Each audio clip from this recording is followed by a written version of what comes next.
नमस्कार विद्यार्थी मित्रांनो, आपलं या यूट्यूब चॅनलमध्ये स्वागत आहे। मी आज तुम्हाला या व्हिडिओमध्ये introduction to partnership and partnership final account हे 12वीचं पहिलं चॅप्टर चालू करणार आहे। आपला जो सब्जेक्ट आहे तो book keeping and accountancy standard 12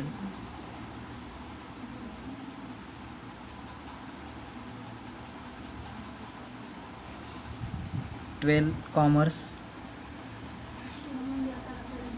आपल्या चॅप्टरचं नाव आहे इंट्रोडक्शन टू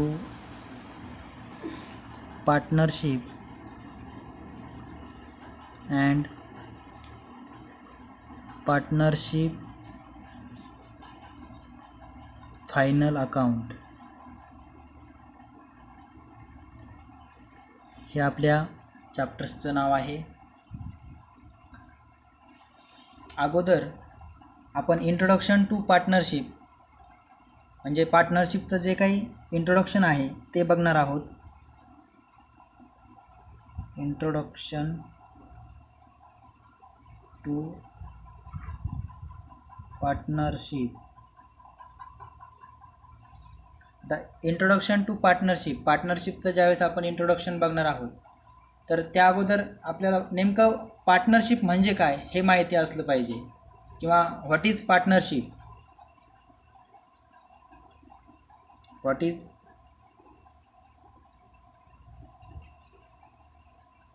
इज पार्टनरशिप, नेमकं पार्टनरशिप म्हणजे काय हे आपल्याला अगोदर समजून घ्यावं लागेल। तर आपण मागच्या वर्षी म्हणजेच 11वीला शेवटचा चॅप्टर एक अभ्यासला होता, तो म्हणजे प्रोप्रायटरशिप फायनल अकाउंट।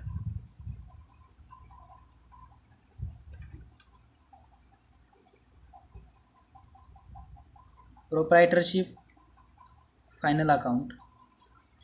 आणि यावर्षी आपल्याला बघायचं आहे पार्टनरशिप फायनल अकाउंट किंवा पार्टनरशिप।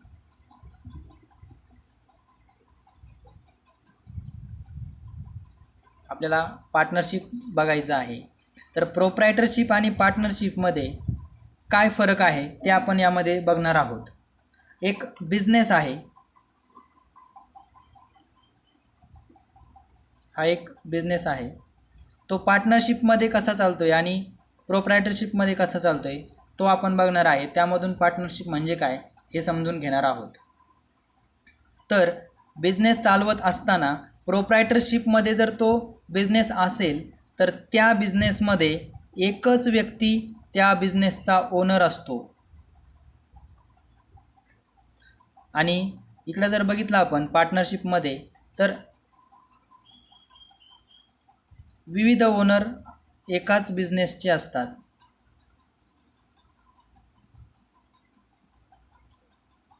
हे सारे विविध तुम्हाला ओनर दिसत आहेत, तर याला म्हणायचं पार्टनरशिप। आणि इथं आपण एक जर व्यक्ती मालक असेल तर त्याला म्हणणार आपण प्रोप्रायटरशिप। आता बिझनेसला आपण प्रोप्रायटरशिप फर्म म्हणतो आणि इकडं पार्टनरशिप फर्म म्हणतो। तर आता पार्टनरशिपमध्ये काही वीकनेस असतात, वीक पॉईंट असतात, ते आपण बघूया। तर पहिला वीक पॉईंट आहे की लिमिटेड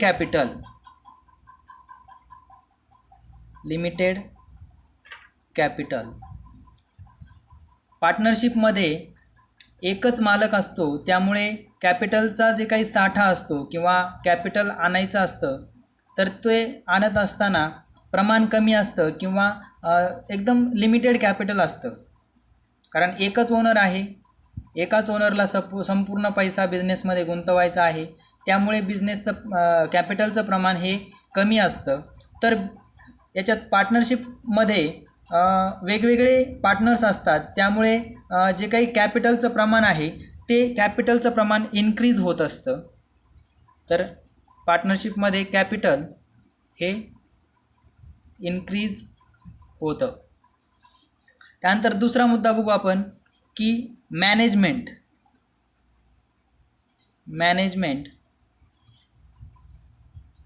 आता प्रोप्रायटरशिपमध्ये व्यवस्थापन करण्यासाठी एकच ओनर असल्यामुळे मॅनेजमेंटला जे काही आवश्यक मनुष्यबळ लागतं ते कमी असतं, तर पार्टनरशिपमध्ये जास्त भागीदार असल्यामुळे किंवा जास्त पार्टनर असल्यामुळे ते मनुष्यबळ वाढलेलं असतं. दुसरा मुद्दा आहे तर मॅनेजमेंट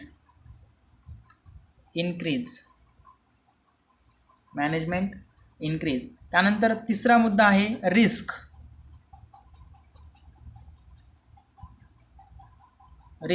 जर सपोज लॉस झाला प्रोप्रायटरशिपमध्ये, तर जो एक ओनर असतो त्या एका ओनरलाच सर्वची सर्व लॉस सहन करावा लागतो, आणि प्रॉफिट झाला तर तो प्रॉफिटही जो एकटा ओनर आहे त्या ओनरलाच मिळतो. परंतु पार्टनरशिपमध्ये ती रिस्क कमी असते. रिस्क लॉस जो आहे, जर लॉस झाला तर वेगवेगळ्या पार्टनर्सला तो डिस्ट्रीब्यूट केला जातो, आणि प्रॉफिट जरी झाला तरीही तो सर्व पार्टनर्समध्ये डिस्ट्रीब्यूट केला जातो. म्हणून पार्टनरशिप फर्म ही फायद्याची ठरते. त्यानंतर आपण बघणार आहोत पार्टनरशिप म्हणजे आता विविध लोक आहेत, म्हणजेच याला आपण मेनी पार्टनर्स म्हणू किंवा मेनी ओनर म्हणू. आता तुम्हाला प्रोप्रायटरशिप आणि पार्टनरशिपमध्ये काय फरक असतो ते लक्षात आलेलंच असेल. प्रोप्रायटरशिपमध्ये एकच बिझनेसचा ओनर असतो, तर पार्टनरशिपमध्ये भरपूर सारे ओनर्स असतात. आता पार्टनरशिप आपल्याला बघायची आहे, तर पार्टनरशिपमध्ये विविध ओनर असले तर त्या ठिकाणी काही कलह होऊ शकतो. कलह म्हणजेच भांडणे होऊ शकतात, कारण विविध पार्टनर एकत्र आले किंवा भरपूर लोक एकत्रित आले बिझनेस चालवण्यासाठी, तर साहजिकच आहे की थोडेफार कलह त्यामध्ये निर्माण होत असतो.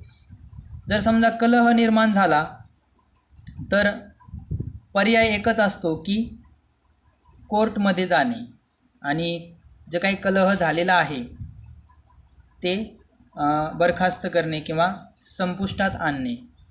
आता कोर्ट काय सांगणार की पार्टनरशिप फर्म चालू करत असताना कोर्ट गव्हर्मेंटकडे जाणार आणि गव्हर्मेंटला सांगणार की तुम्ही या पार्टनरशिपसाठी एखादा काही रूल्स का बनवत नाहीत किंवा रूल्स तुम्ही बनवले पाहिजेत.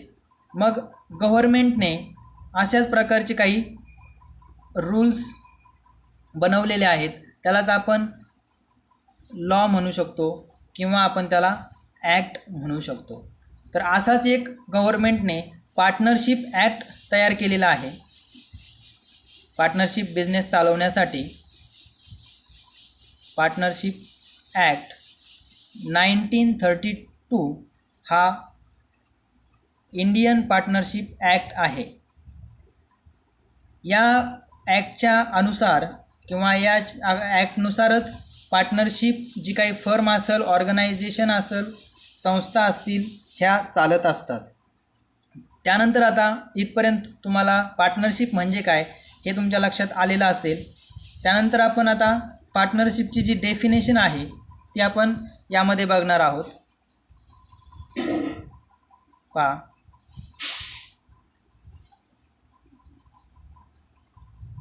Definition of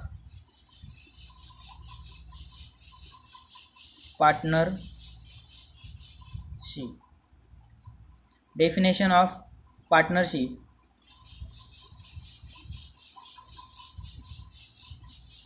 Partnership is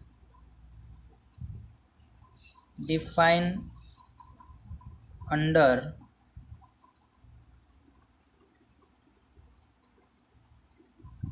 Section 4 of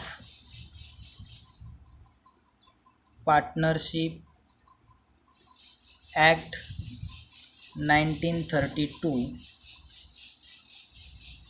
as partnership between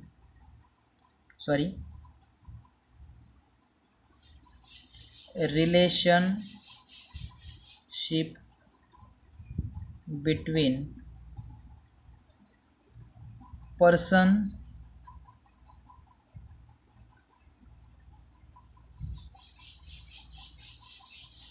who have agreed to share profits of the business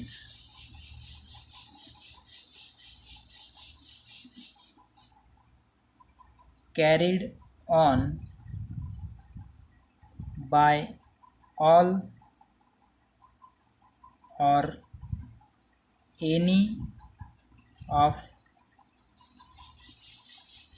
them acting for all. अशा प्रकारची एक डेफिनेशन आहे पार्टनरशिपची. तर यामध्ये सांगितलं आहे की partnership is defined under section 4 of partnership act 1932. जो काही भागीदारी कायदा आहे 1932 त्यामध्ये सेक्शन 4 मध्ये पार्टनरशिपची जी काही डेफिनेशन आहे ती सांगितलेली आहे. तर ती डेफिनेशन आहे relationship between person who have agreed to share profit of the business carried on by all or any of them acting for all. Relation between person, आता आपण वरती या ठिकाणी बघितलेलं आहे की रिलेशनशिप आहे म्हणजे वेगवेगळे भागीदार एकत्र आले म्हणजे त्यांची एक रिलेशनशिप बनलेली आहे. म्हणजे हा मुद्दा महत्त्वाचा आहे की पार्टनरशिप म्हणजे एक रिलेशनशिप आहे. त्यानंतर कोणाची रिलेशनशिप आहे तर पर्सन, व्यक्तीची रिलेशनशिप आहे. ती रिलेशनशिप कशासाठी बनलेली आहे तर पुढं सांगितलेलं आहे की शेअर प्रॉफिट.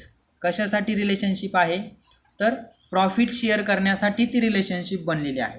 आणि कशाचा प्रॉफिट शेअर करायचा आहे तर तो म्हणजे बिझनेसचा प्रॉफिट शेअर करण्यासाठी एक रिलेशनशिप बनवली जाते, त्यालाच आपण भागीदारी असं म्हणतो. एकदम सोपी व्याख्या आहे. आणि पार्टनरशिप म्हणजे काय हे लक्षात ठेवायचं पण एकदम सोपं आहे. यामध्ये रिलेशनशिप हा महत्त्वाचा शब्द आहे. रिलेशनशिप म्हणजेच एक पार्टनरशिप आहे. आणि कोणाची रिलेशनशिप आहे तर पुढं सांगितलं आहे की पर्सनमध्ये रिलेशनशिप होऊन ती कशासाठी होते तर प्रॉफिट शेअर करण्यासाठी रिलेशनशिप बनते. आणि कशाचा प्रॉफिट असेल तर तो बिझनेसचा प्रॉफिट असतो. यामध्ये एकदम सोपी डेफिनेशन दिलेली आहे. त्यातून तुम्हाला पार्टनरशिप म्हणजे काय हे समजलंच असेल. आज आपण या व्हिडिओमध्ये इंट्रोडक्शन टू पार्टनरशिप म्हणजे पार्टनरशिपचं थोडक्यात इंट्रोडक्शन बघितलेलं आहे. तर यामध्ये जर तुम्हाला काही शंका असेल ही तुम्ही मला विचारू शकता. त्या अगोदर पार्टनरशिप फायनल अकाउंट जे काही आपल्याला अभ्यासायचं आहे तर या पहिल्या चॅप्टरचं सर्व विद्यार्थ्यांनी तुमच्या नोटबुकमध्ये नाव टाकायचं आहे. आणि ही जी डेफिनेशन दिलेली आहे ती तुमच्या नोटबुकमध्ये तुम्ही लिहून घ्यायची आहे. त्यानंतर आपण जे काही पार्टनरशिप पहिल्या चॅप्टरमध्ये आणखी इंट्रोडक्शन आहे, त्यानंतर फ्युचर्स वगैरे आहेत, त्यानंतर आणखी फीचर्स ऑफ पार्टनर्स, त्यानंतर type of partner, partnership deed, हे काही जे काही पुढचे प्रकार आहेत ते आपण अशाच व्हिडिओच्या माध्यमातून एक एक घटक अभ्यासणार आहोत. आज आपण इथंच थांबूया. जर काही शंका असेल तर तुम्ही मला विचारू शकता. धन्यवाद.